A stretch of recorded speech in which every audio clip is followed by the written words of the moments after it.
tout cas, je vais laisser le soin à Jacques de se présenter.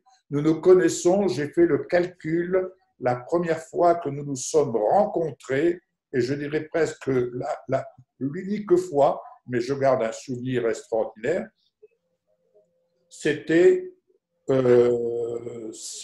en 1978, dans le printemps 78, où nous sommes allés planter le chapiteau à Bruxelles.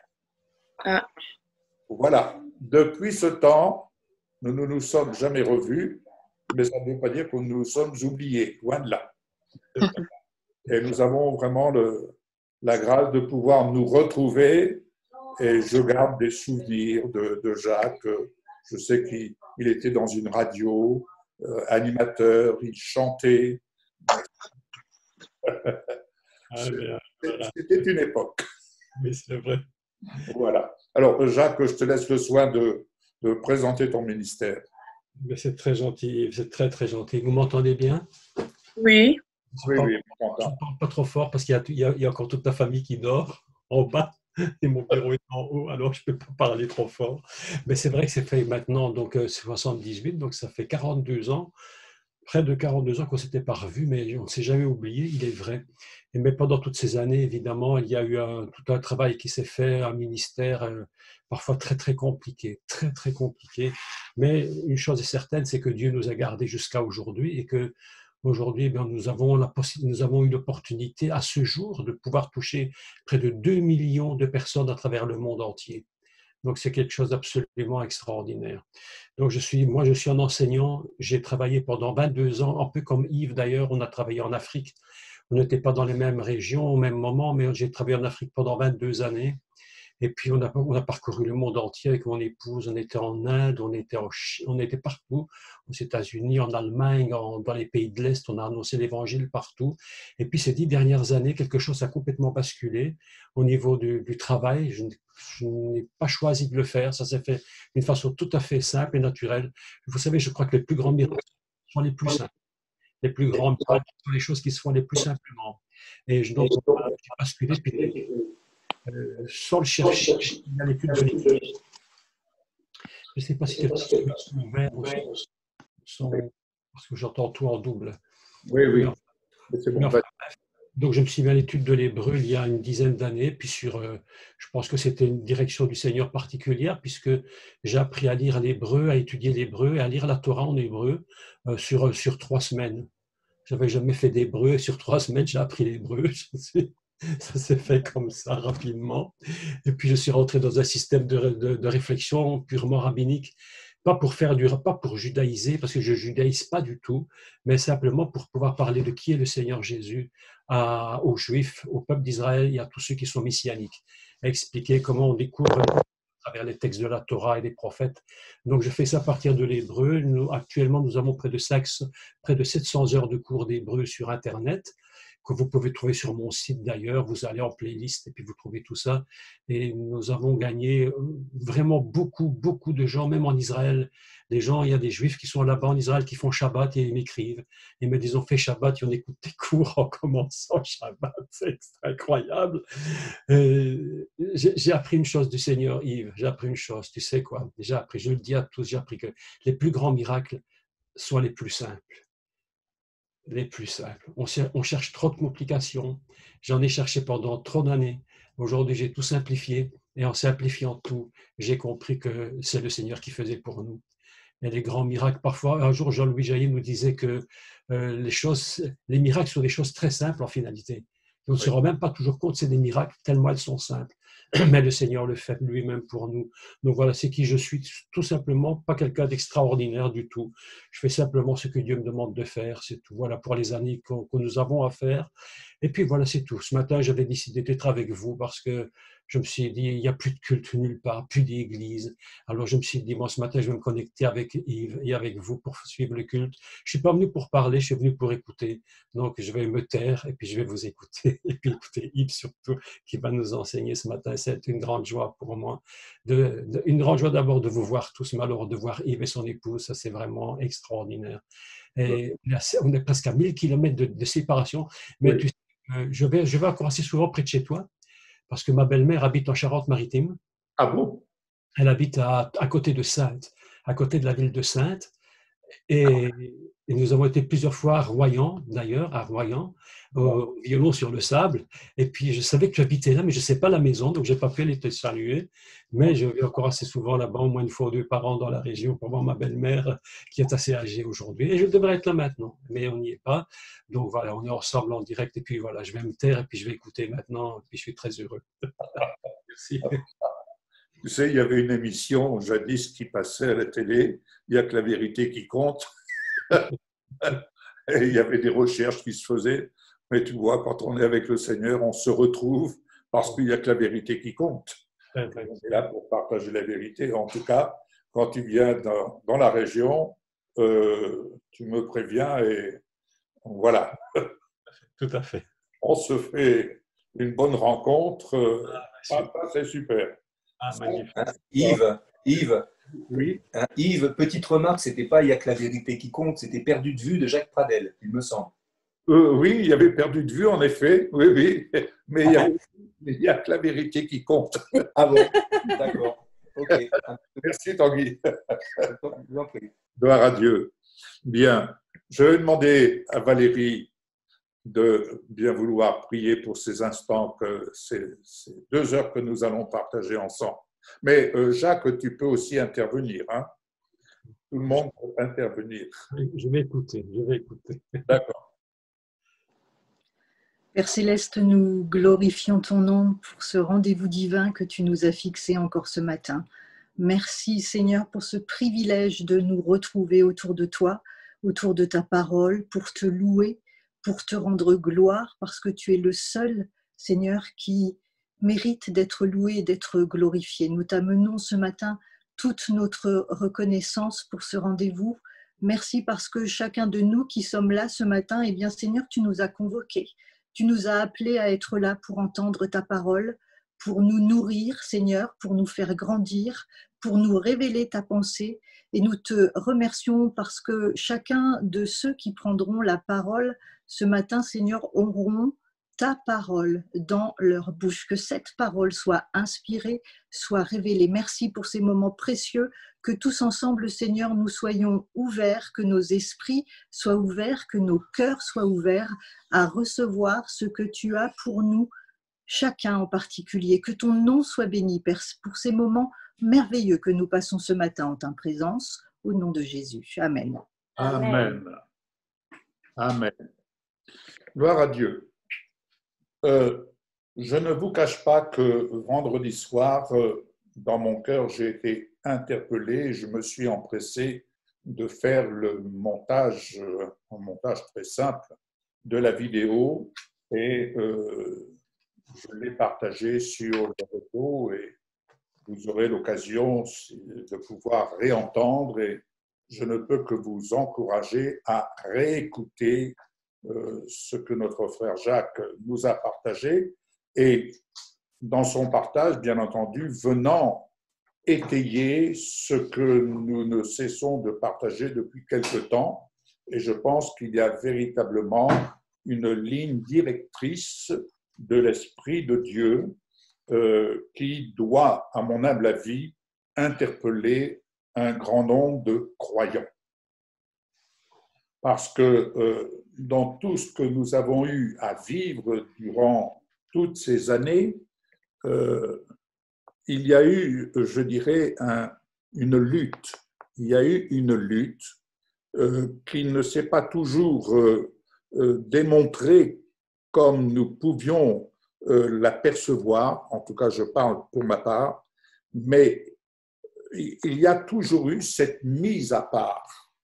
Et ça, c'était quelque chose parfois de difficile.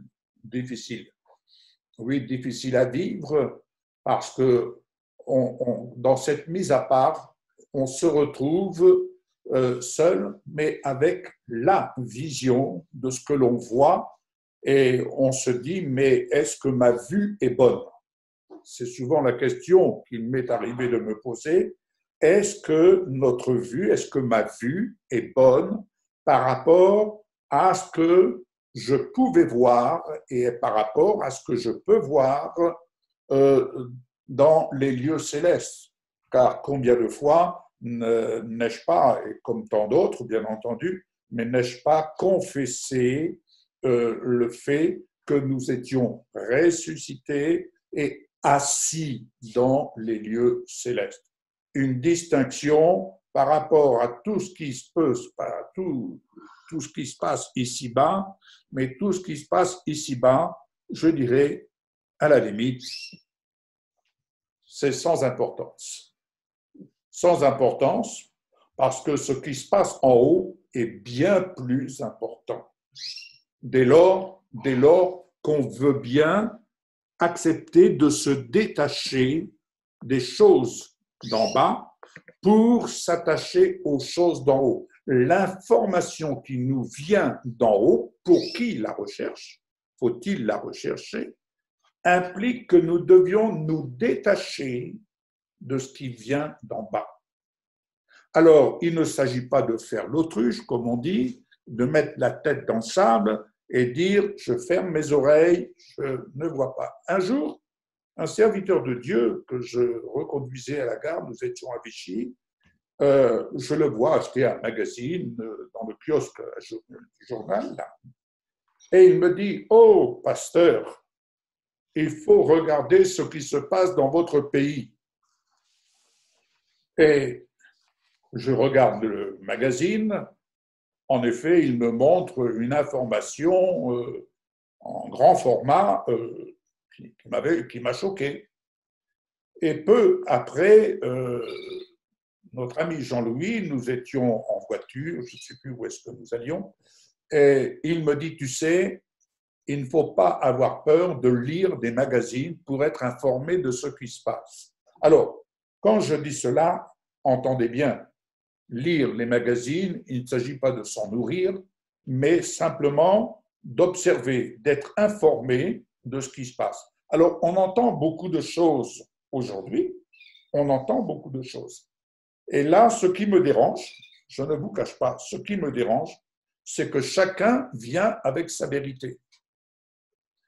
Et je repense au message de notre frère Jacques qui nous a démontré la porte de la nuit, n'est-ce pas, la séduction.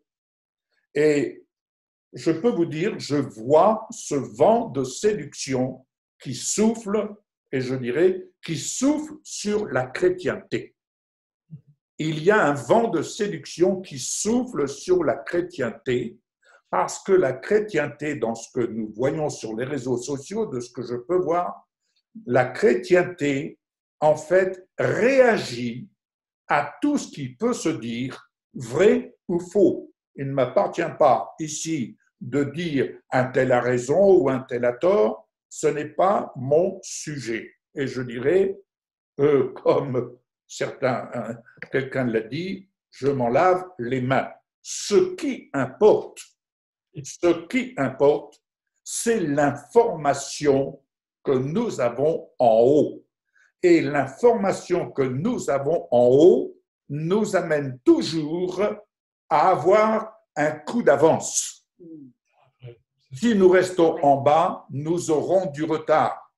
Vous savez, une anecdote que vous allez certainement comprendre, lorsque j'ai fait mon service militaire dans l'artillerie, nous étions en manœuvre là dans la Marne, du côté de Mourmelon, et voilà, il y avait un exercice avec des chars, des avions, et moi j'étais le motard du régiment, et à cette époque je me suis retrouvé avec ma moto dans un trou d'obus, et impossible de remonter.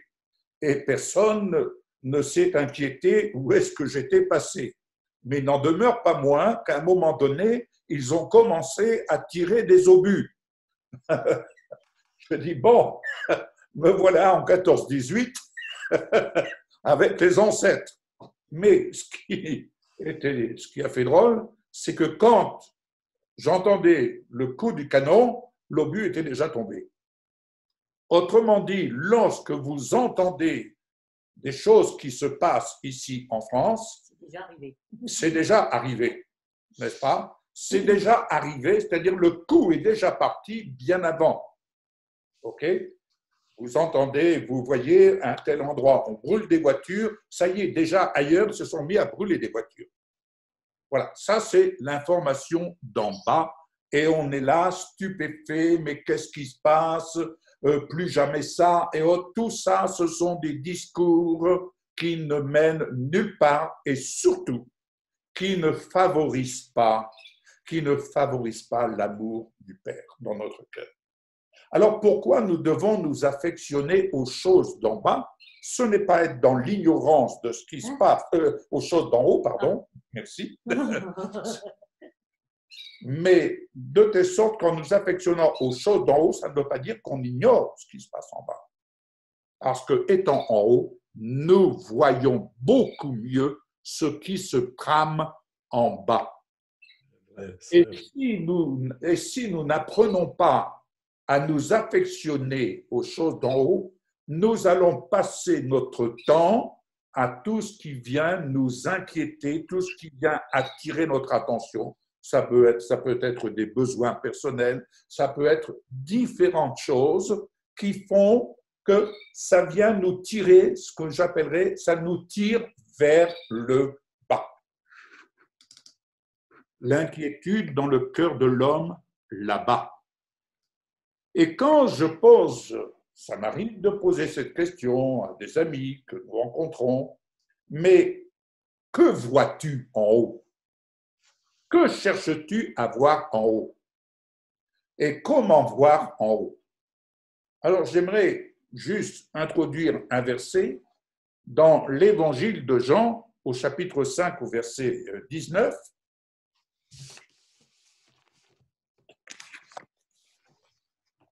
C'est Jésus qui parle, et c'est bien de laisser parler Jésus.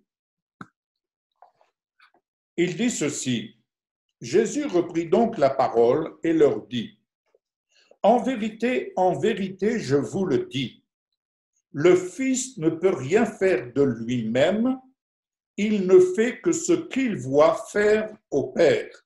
Et tout ce que le Père fait, le Fils aussi le fait pareillement. Car le Père aime le Fils et lui montre tout ce qu'il fait et lui montrera des œuvres plus grandes que celles-ci afin que vous soyez dans l'étonnement. Dans la version, la Bible juive, j'ai poussé ma curiosité, il y a quelque chose, une nuance, et dans cette traduction, j'avoue qu'il y a toujours quelque chose qui m'a dérangé dans la configuration de la phrase, quand il est dit ici, le Fils ne peut rien faire de lui-même, il ne fait que ce qu'il voit faire au Père. Que ce qu'il voit faire au Père. Mais qui fait au Père? Est-ce que c'est Jésus qui fait quelque chose au Père? Vous voyez, la traduction, je ne suis pas un spécialiste, je n'ai que mon certificat d'études, mais quand même, dans cette phrase, il y a quelque chose qui me dérange. Béni soit le Seigneur, quand il est dit seulement ce qu'il voit le Père faire. Dans la traduction juive, je répète la phrase, en vérité, je vous le dis, le Fils ne peut rien faire de lui-même, seulement ce qu'il voit faire et ce qu'il voit le Père faire. Comment apprend-on quand on voit quelqu'un qui nous montre comment il fait? Vous comprenez? C'est important ici de voir le Père faire et comment il faut faire.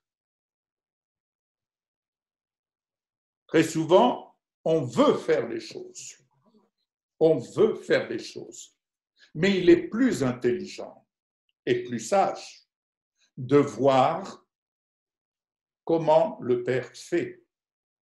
Et sa façon de faire n'est pas forcément celle qu'on imagine, parce qu'il agit au-delà de ce que nous pensons et au-delà de ce que nous pouvons imaginer. Ce matin, une parole m'a interpellé. Venez avec moi dans Romains. Nous reviendrons sur le sujet. Mais Romains, chapitre 1er. Il faut, comme on dit, remettre les compteurs à zéro pour bien avancer. Romains chapitre 1er, où l'apôtre Paul nous parle, il nous dit, au verset 16, car je n'ai point honte de l'évangile, c'est la puissance de Dieu pour le salut de quiconque croit, du juif premièrement, puis du grec, parce qu'en lui est révélée la justice de Dieu par la foi et pour la foi, selon qu'il est écrit, le juste vivra par la foi. La foi, elle vient de ce qu'on entend. Alléluia. Mais il nous démontre ici, dans ce premier chapitre, n'est-ce pas, quand il dit au verset 18, « La colère de Dieu se révèle du ciel contre toute impiété et toute injustice. » Nous n'allons pas lire tout le chapitre, mais en résumé, Dieu a abandonné les hommes à leur passion pour la simple et bonne raison, c'est que les hommes n'ont pas voulu écouter Dieu. Et ne l'ayant pas écouté, ils ont été livrés à leur passion, à leur corruption. Alors, ne soyons pas étonnés de ce qui se passe en bas. Et ce qui se passe en bas n'est que le commencement des douleurs. Bien plus, grâce soit rendue à Dieu notre Père, qui donne l'occasion à tout homme, à toute femme, de se réconcilier avec le Père en acceptant tout simplement l'alliance de Jésus-Christ. Voilà, je fais une petite synthèse pour dire, nous avons été rachetés et à quel prix? Au prix du sang de Jésus. Ainsi, nous avons un libre accès dans la présence du Père au nom de Jésus-Christ. Et au nom de Jésus-Christ, nous pouvons nous approcher du Père et du trône de la grâce. Donc, il est bien plus judicieux de se préoccuper, entre guillemets, de ce qui se passe en haut dans notre cité céleste. Alléluia. Alléluia. Et ce qui se passe dans notre cité céleste, ce ne sont que des bonnes nouvelles. Des bonnes nouvelles parce que dans la cité céleste, eh bien, les écailles tombent. Dans la cité céleste, il n'y a qu'un langage. C'est le langage de la parole. Dans la cité céleste, il n'y a qu'un langage qui nous informe sur notre héritage, parce que nous avons notre héritage. Alors, on peut faire le choix de dire, oui, quand j'aurai le temps, je vais écouter la parole, je vais lire la parole. Alors, je dirais que toutes ces années, aujourd'hui, pour reprendre une expression que Jacques a exprimée l'autre jour, en effet, plus j'avance, plus j'aime la parole. Plus j'avance, je vous assure, j'entends des choses autour de moi, comme vous pouvez les entendre aussi, c'est que toutes les rumeurs, si tu écoutes les rumeurs, tu meurs. Beaucoup de rumeurs viennent tuer la foi. Beaucoup de rumeurs viennent tuer l'amour. Beaucoup de rumeurs viennent éteindre le feu. En outre, partant d'en haut, là vous verrez autre chose. Vous verrez le besoin des âmes. Vous verrez la souffrance des âmes. C'est pourquoi je dis attention, quand je dis en bas, je m'en fous. Mais vu d'en haut, vous avez une autre vue des choses. C'est tout à fait différent. Parce que perdre la vision des âmes, il n'y a rien de plus terrible. Jésus nous montre la première chose, c'est la vision des âmes. Et en voyant la vision des âmes, on peut s'entendre dire « donnez-leur vous-même à manger ». Mais quelle nourriture allons-nous leur donner? N'est-il pas écrit « Soyez les imitateurs de Dieu » ? Venez, je crois, dans Hébreu, je crois, chapitre 1er, c'est Hébreu ou la première épître de Pierre. Attendez, je vais vous dire ça. Non, Hébreu, chapitre 1er. Pourquoi nous devons nous affectionner aux choses d'en haut, sachant que nous y avons un libre accès, n'est-ce pas? Et nous pourrions nous entendre dire de la part du Père, « S'il te plaît, je t'attends, j'ai envie de te voir, parce que chez moi, tu n'es pas confiné. Chez moi, tu n'es pas confiné, tu es libre, mais j'ai tellement envie de te voir. » Est-ce que vous pourriez entendre l'appel de notre Père? J'ai envie de te voir, parce que j'ai quelque chose à te dire. J'ai quelque chose à te révéler, parce que nous entrons dans un temps de révélation. Alléluia. Et il nous est dit au verset 3, « Le Fils est le reflet de sa gloire et l'empreinte de sa personne, et il soutient toutes choses par sa parole puissante. » Il soutient toutes choses par sa parole puissante. Voir la manifestation de l'œuvre de Dieu, c'est voir la manifestation de sa parole, et cette parole, elle est dans ton cœur, elle est dans ta bouche, et il t'appartient de parler sa parole depuis la salle du trône. Alléluia. Mais en même temps, le Fils est le reflet de sa gloire. Accepter Jésus-Christ, c'est entrer dans cette dimension de gloire, allant de degré en degré, allant de gloire en gloire. Et accepter Jésus-Christ dans notre vie, c'est accepter quelque part de mourir ici-bas. Mais c'est comment mourir ici-bas? C'est laisser mourir tout ce qui veut s'attacher à nos baskets. Vous n'avez jamais remarqué, vous l'avez certainement déjà vécu, il suffit qu'il se mette un peu à pleuvoir. Je vais vous raconter une autre anecdote par expérience. Un jour que j'étais au Gabon, nous sommes arrivés, il avait plu là-bas. Et nous sommes arrivés pour nous habiller, costume, cravate, les belles chaussures, et nous voilà pour aller au lieu de culte. Oh là là!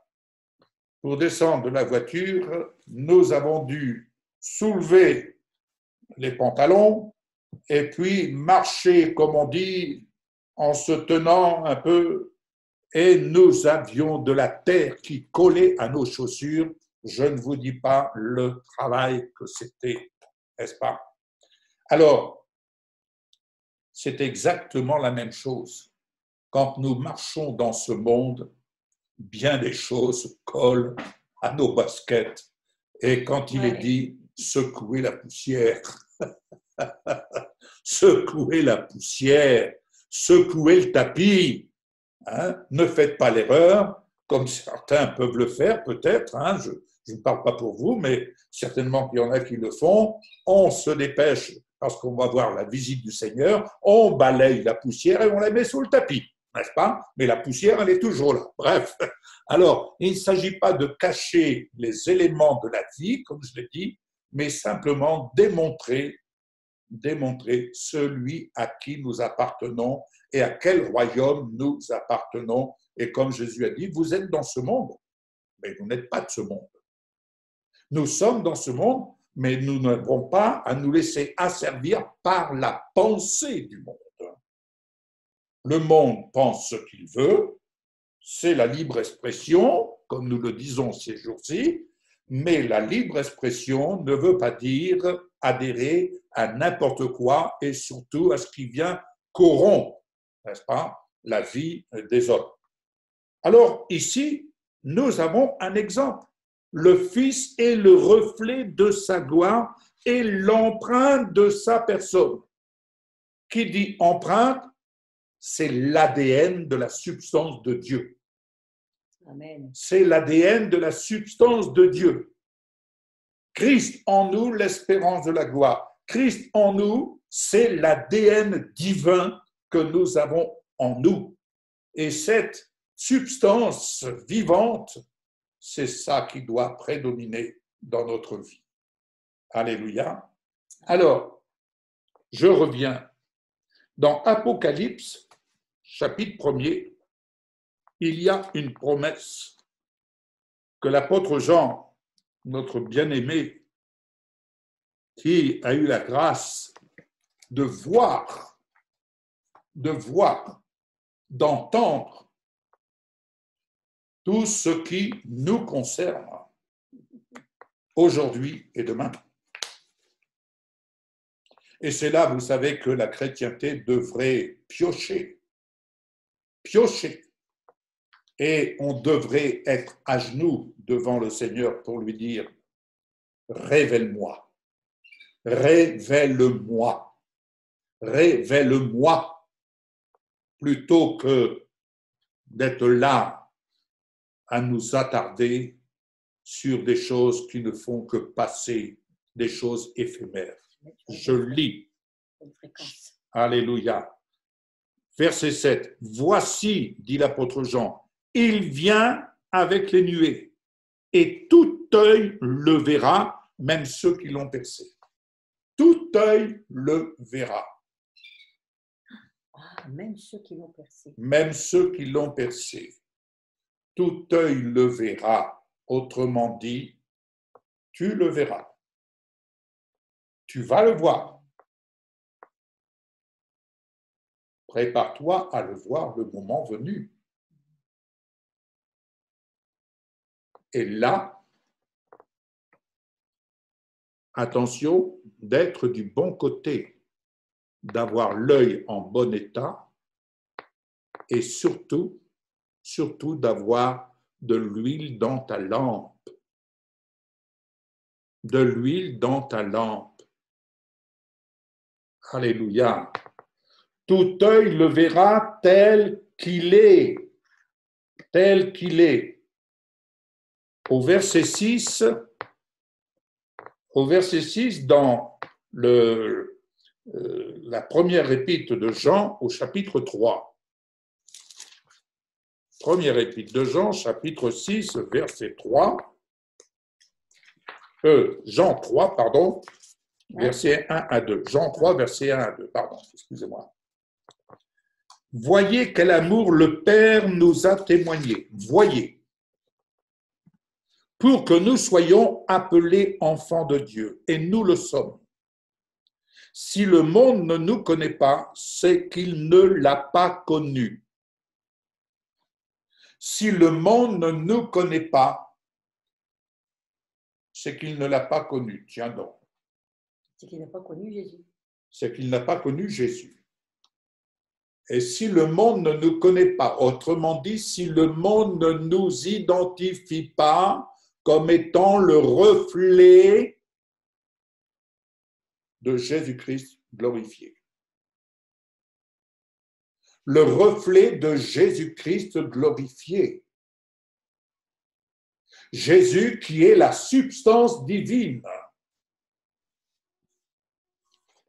Jésus qui est la substance divine. Quand il nous est dit « Revêtez-vous de Jésus-Christ ».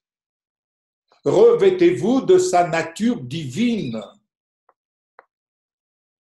Revêtez-vous de sa substance. Et laissez-vous transporter. Laissez-vous transporter. Je poursuis. Bien-aimés, nous sommes maintenant enfants de Dieu. Et ce que nous serons n'a pas encore été manifesté, mais nous savons que lorsqu'il paraîtra, nous serons semblables à lui parce que nous le verrons tel qu'il est. Alléluia.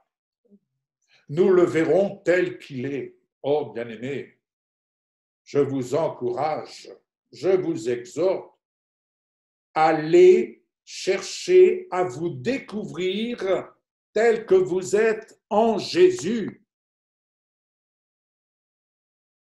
Cherchez à vous connaître en Jésus et cherchez à le connaître en vous.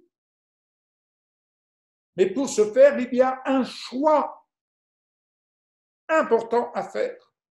Affectionnez-vous aux choses d'en haut. Entendez ce qui se dit en haut. Allez sur votre montagne. Mettez-vous sur la bonne fréquence.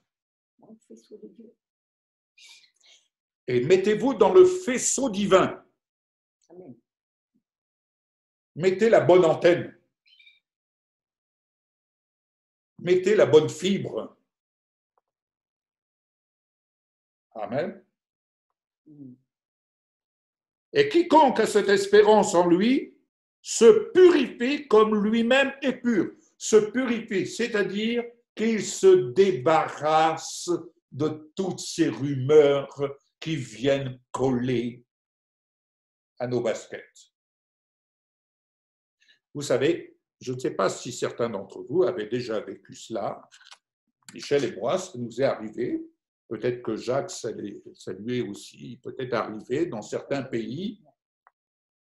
Mais lorsque nous arrivons dans certains pays, il nous arrive, lorsqu'on est là-bas, au milieu de la foule, particulièrement quand on va dans des marchés, tout ça, curieusement, quand on rentre là où on loge, eh bien, je ne sais pas, on a envie de prendre une douche. On a envie de se laver. On a envie de se décrasser, si vous me permettez l'expression, n'est-ce pas? Alors, mais je dirais, ce pourquoi on a envie, c'est parce que c'est spirituel. On a envie, il y a quelque chose qui nous colle à la peau. Et on a envie de se prendre une bonne douche et de bien frotter. Voilà, on se lave. Eh bien, vous savez, avec tout ce que l'on entend, nous avons besoin de prendre la parole pour nous gratter. Il faut que la parole serve vraiment à venir nous laver et nous rendre purs extérieurement, intérieurement. On a besoin de cela. Alléluia. Prendre une bonne douche d'en haut, c'est pourquoi s'affectionner aux choses d'en haut, c'est accepter de se décrasser, n'est-ce pas, dans l'esprit. Se décrasser dans l'esprit.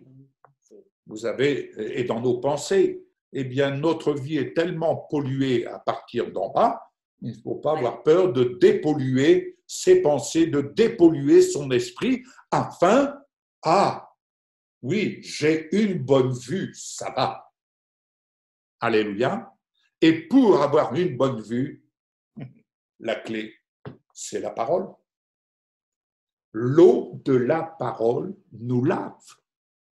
Et l'eau de la parole est une substance qui nous lave l'esprit, qui nous lave dans nos pensées, qui nous régénère et qui nous redonne la bonne vision, la bonne vue de ce qui est dans notre cité céleste.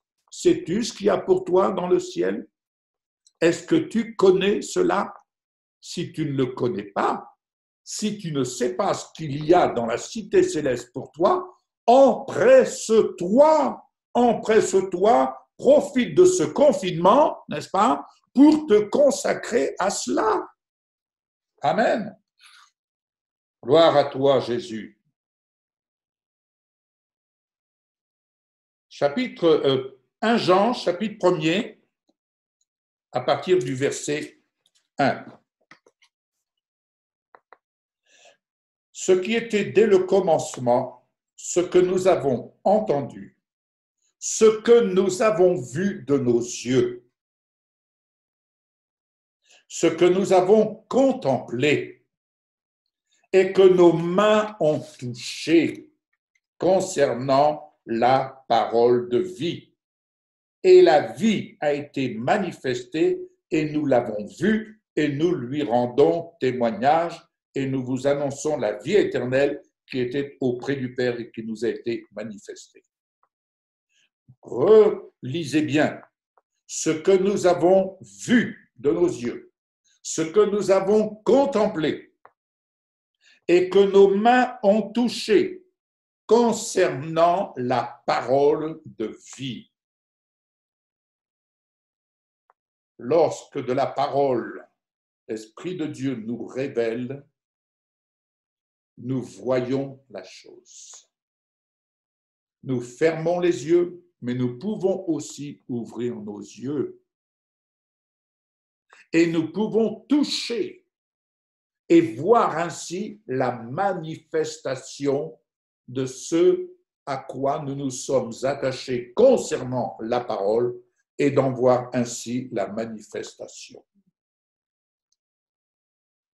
C'est important. C'est une question de cœur. C'est une question de choix. C'est une question de là où nous nous positionnons pour suivre celui de qui les disciples ont dit « À qui dotterions-nous? Tu as les paroles de la vie. Tu as les paroles de la vie. » Amen. Et enfin, je voudrais aller dans Hébreux 11. Et après, je laisserai la parole à d'autres qui peuvent avoir des choses importantes à partager ou rebondir sur ce que je partage. C'est la libre expression, n'est-ce pas? Alors, je cherche Hébreux, je vais arriver. Voilà. Hébreux chapitre 11. Nous avons un exemple de ceux-là qui ont fait des choix importants. Il faut, dans la vie, savoir choisir. Chapitre 11, verset 13. C'est dans la foi qu'ils sont tous morts, sans avoir obtenu les choses promises pour ici-bas. Mais ils les ont vus et salués de loin. Ils les ont vus et salués de loin.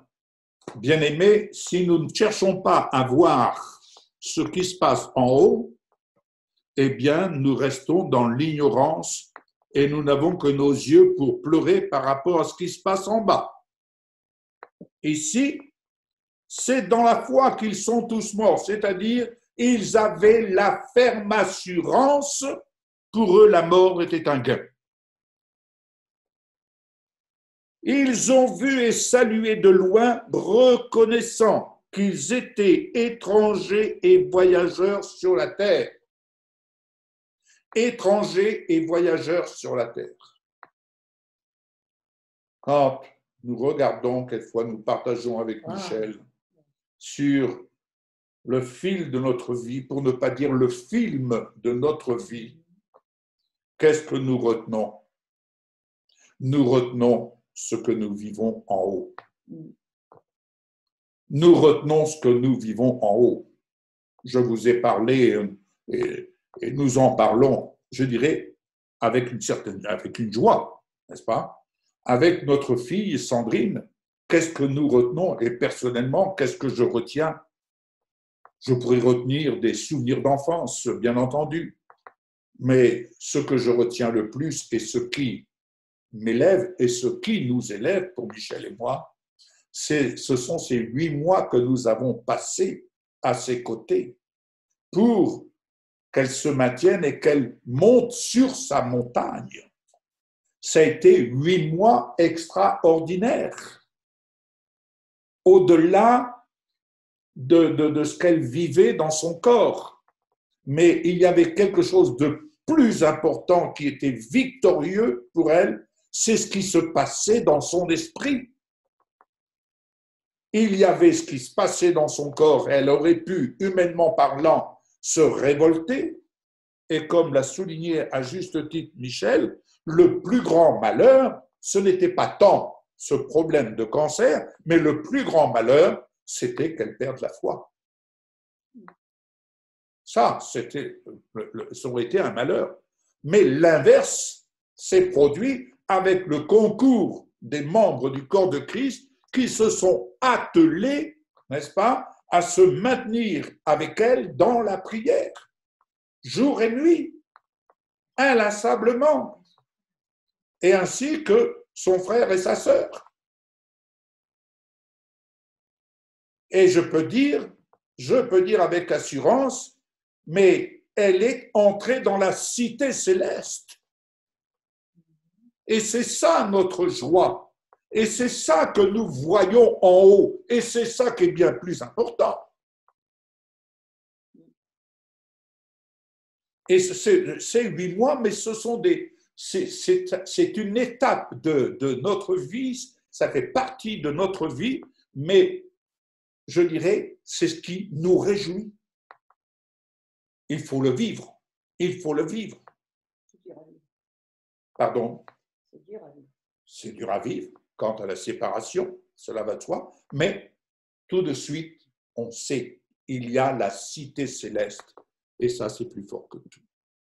Et ça, humainement parlant, nous ne pouvons pas définir.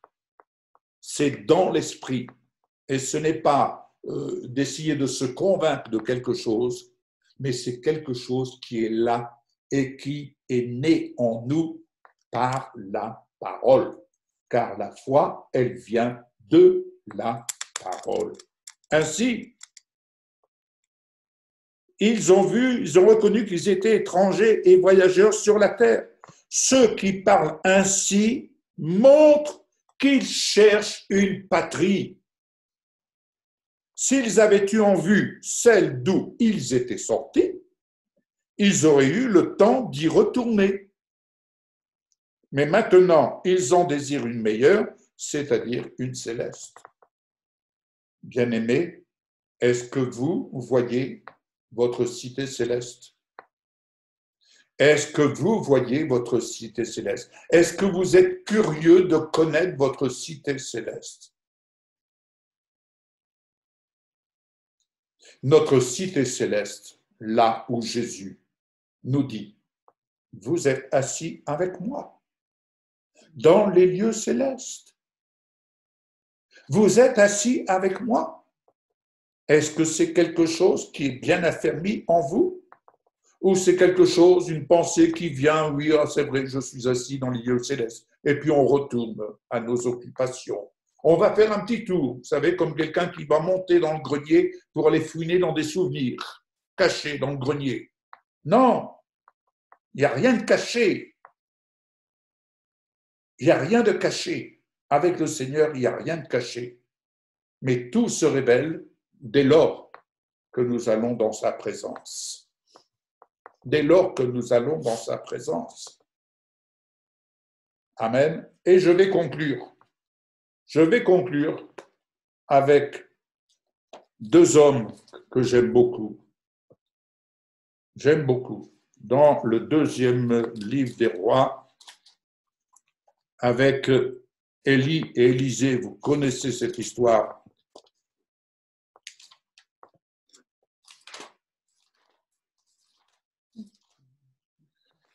Je vais y arriver. Voilà. Voilà. 2 rois. Attendez. 2e livre, 1er chapitre. Connaissez l'histoire d'Élisée qui, en voyant Élie, et je rappelle qu'Élie était un homme de la même nature que nous. Élie était un homme de la même nature que vous et moi. Mais lorsqu'Élisée voit Élie, et que Élie vient vers lui pour lui déposer le manteau sur ses épaules, cette couverture, oh, combien de fois ai-je eu à chasser, pour ne pas dire à refuser plus précisément, la couverture que les hommes voulaient me mettre sur le dos. Mais lorsque c'est la couverture, telle qu'Élie l'a déposée sur Élisée, cette couverture, cette autorité, la couverture de Christ. Et la dernière parole que j'ai entendue, pas plus tard qu'hier, ayez l'esprit de Christ sur vous et en vous. Servez avec l'esprit de Christ. C'est pourquoi, je dis bien, détachez-vous de tout ce que vous entendez, vrai ou faux. Vrai ou faux. Parce que si l'esprit de Christ n'y est pas, tout est vain. Tout est vain. L'esprit de Christ, vous savez, un gendarme, lorsqu'il enlève sa tenue, Il peut se mettre au milieu de la route. il peut se mettre au milieu de la route, il a perdu l'autorité. Il a beau dire, hey, je suis gendarme, oui, oui, moi aussi. Hein? Voilà. Il peut rentrer chez lui, se retrouver avec des copains, tout ça, et puis en dire autant qu'il veut sur son supérieur. Il n'a pas la tenue du gendarme, incognito, et il parle comme le commun des mortels.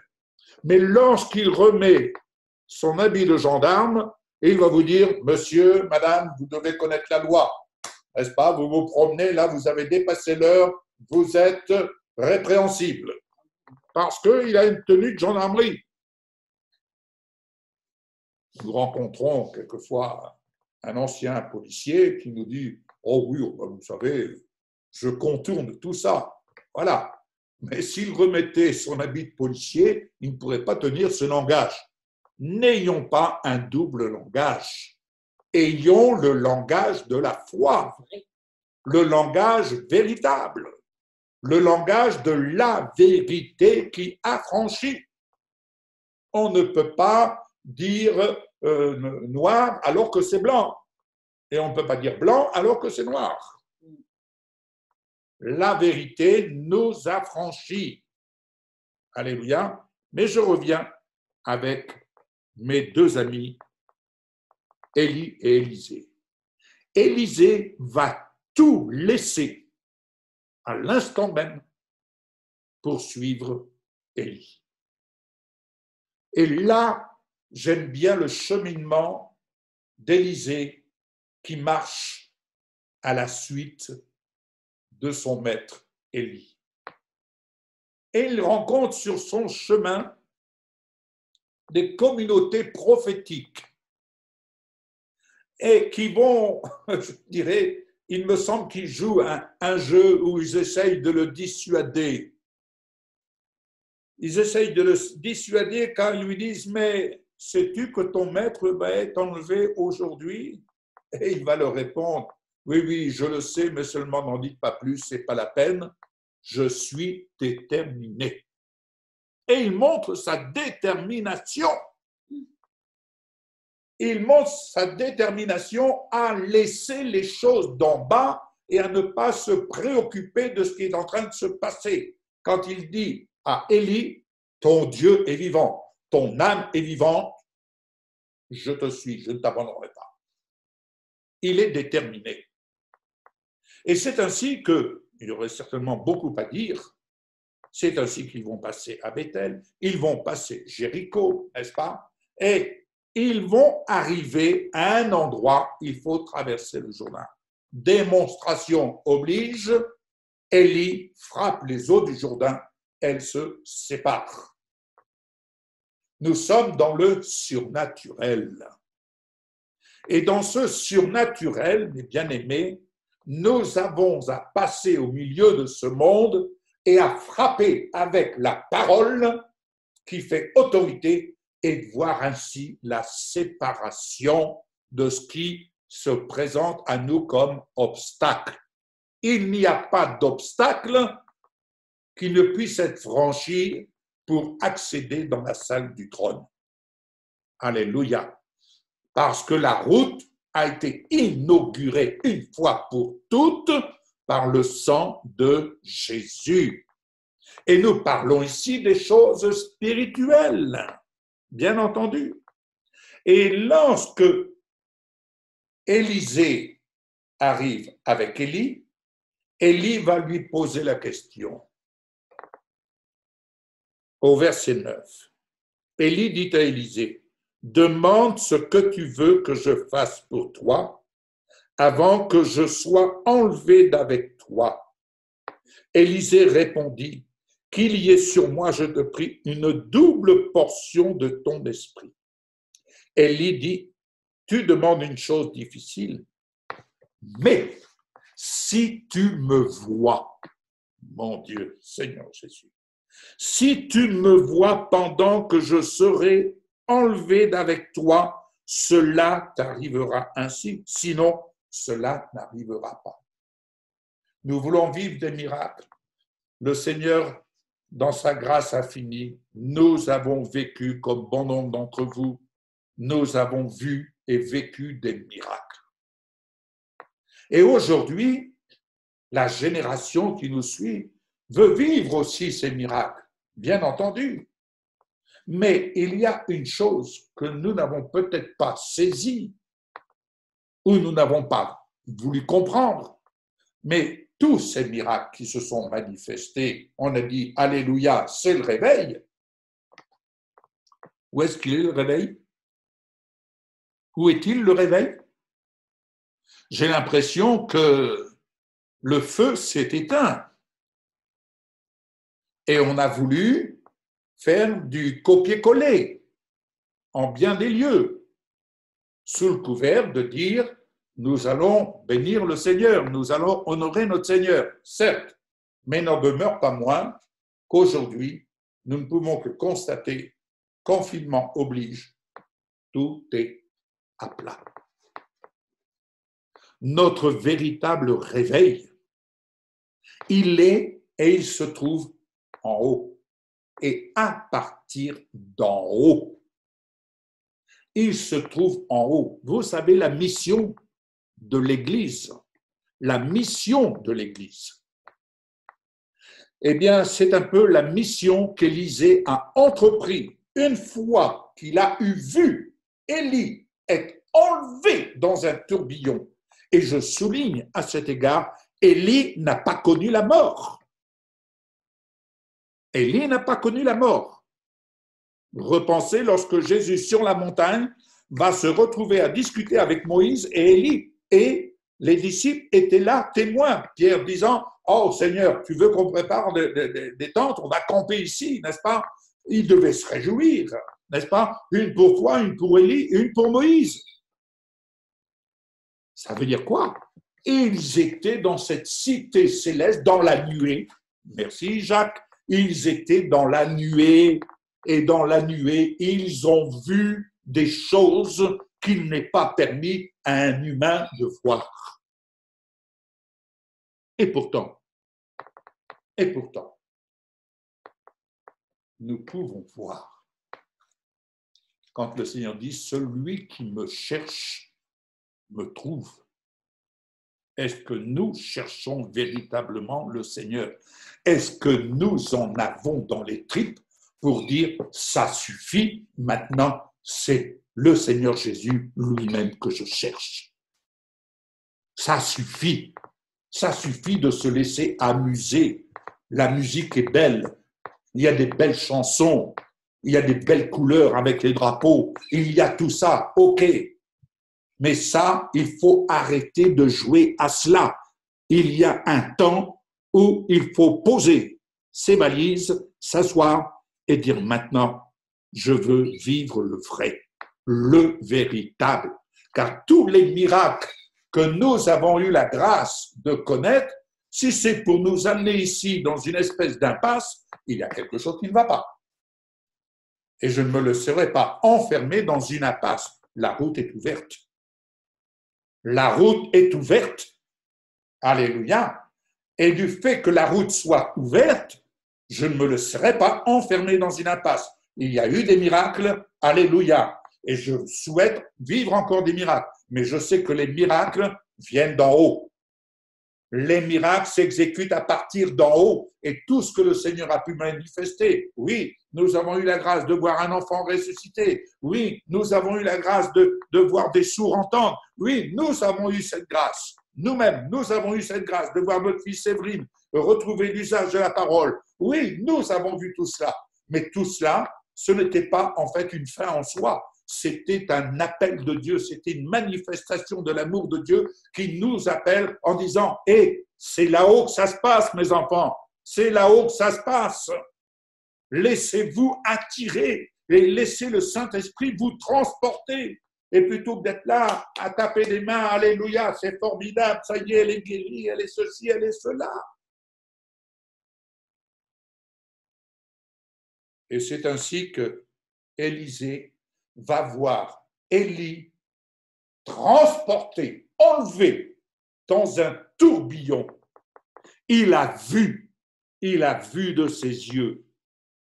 Élisée, au verset 12, verset 11 même, comme il continuait à marcher en parlant, voici un char de feu et des chevaux de feu les séparèrent l'un de l'autre et Élie monta au ciel dans un tourbillon.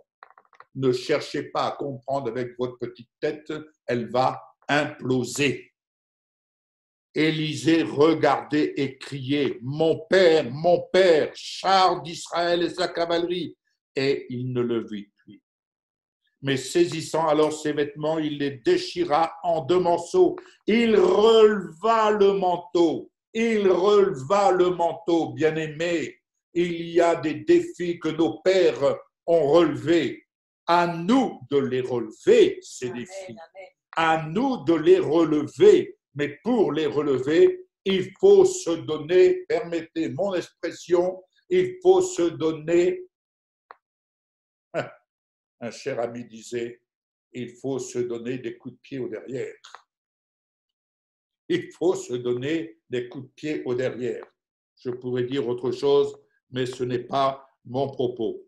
Donc, il releva le manteau qu'Élie avait laissé tomber, puis il retourna et s'arrêta au bord du Jourdain. Il prit le manteau qu'Élie avait laissé tomber et il en frappa les eaux et dit « Où est l'Éternel, le Dieu d'Élie » Où est l'Éternel? Il se posait la question. Où est l'Éternel, le Dieu d'Élie? Lui aussi, il a imité. Il a imité son maître. Il a imité Élie. Tout comme nous sommes invités à imiter Jésus. À imiter Jésus. Tout ce que nous faisons et tout ce que le Père nous donne de faire dès lors que nous le faisons au nom de Jésus-Christ. Et alors, il frappa les eaux qui se partagèrent çà et là, et Élisée passa. Vous connaissez la suite d'Élisée, et très souvent, quand on lit Élisée, Élie, nous voyons une similitude dans tout ce qu'il a vécu, les miracles qu'il a opérés. Bien-aimés, le temps des miracles n'est pas fini, il n'est pas terminé. Non. Le temps des miracles se passe à partir d'en haut. Et c'est là que nous devons apprendre à vérifier notre langage et à vérifier la vision que nous avons, la vision de notre cité céleste, et là où le Seigneur nous attend, parce qu'il y a en effet, un immense travail qui ne peut pas se faire par la force ni par l'intelligence, mais qui se fait et se fera par la puissance de l'Esprit de Dieu, sachant que nous sommes invités à revêtir Jésus-Christ. Ce n'est pas le temps de vous poser des questions du comment, du quand et du pourquoi. Il n'y a pas de questions à poser, il y a simplement à reconnaître, oui, je reconnais dans mon cœur, je reconnais que j'ai besoin de modifier le cap et de mettre la bonne adresse pour parvenir là où je suis attendu et faire les mêmes choses comme Jésus l'a promis et comme il nous l'a dit, vous ferez de plus grandes choses que j'en ai faites. Donc, n'imaginez pas que c'est du tourisme. La vie chrétienne, ce n'est pas une vie de touriste, c'est une vie où nous avons, en tant que chrétiens, à manifester la justice de Dieu sur la terre à celui et face à celui qui lui ne vient que pour égorger et détruire. Et quand je parle de Jésus, je parle de Jésus-Christ. Égorger, voler. Quand il nous vole Oui. notre couronne. Amen. Merci. Merci, chérie. Alléluia. Voilà ce que je voulais vous partager. La réflexion est ouverte.